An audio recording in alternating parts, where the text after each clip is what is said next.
শাহিন কামালী ও মইনুল ইসলাম নেতৃত্বাধীন Jalalabad association of আমেরিকার নির্বাচনে সংগঠনের কার্যকরী পরিষদের মইনুল আসাদ প্যানেলকে বিনা প্রতিদ্বন্দ্বিতায় বিজয়ী ঘোষণা করেছে নির্বাচন কমিশন। মঙ্গলবার সন্ধ্যায় জালালাবাদ অ্যাসোসিয়েশন ভবন থেকে এই ঘোষণা দেওয়া হয়।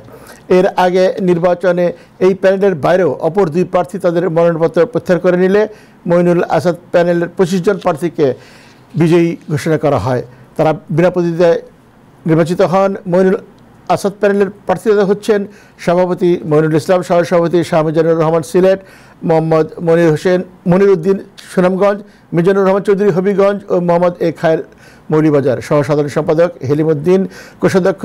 মঈনুজ্জামান চৌধুরী, সাংগঠনিক সম্পাদক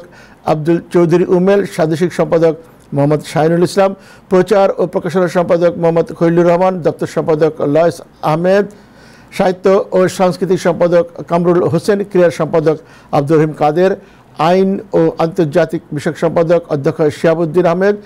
তাসমিয়া চৌধুরী, সমাজ কল্যাণ সম্পাদক জয়নাল লাইক এবং কার্যকরী পরিষদের সদস্য মোহাম্মদ বেলাল চৌধুরী সিলেট, বদরুল উদ্দিন সিলেট, মোহাম্মদ শাহিন কামালী সুনামগঞ্জ, সৈয়দ এম মিয়া সুনামগঞ্জ, জামাল হোসেন হবিগঞ্জ, দেওয়ান মুতাসির হবিগঞ্জ, মোহাম্মদ মাসুক মিয়া মৌলভীবাজার ও মোহাম্মদ নাসিরউদ্দিন মৌলভীবাজার।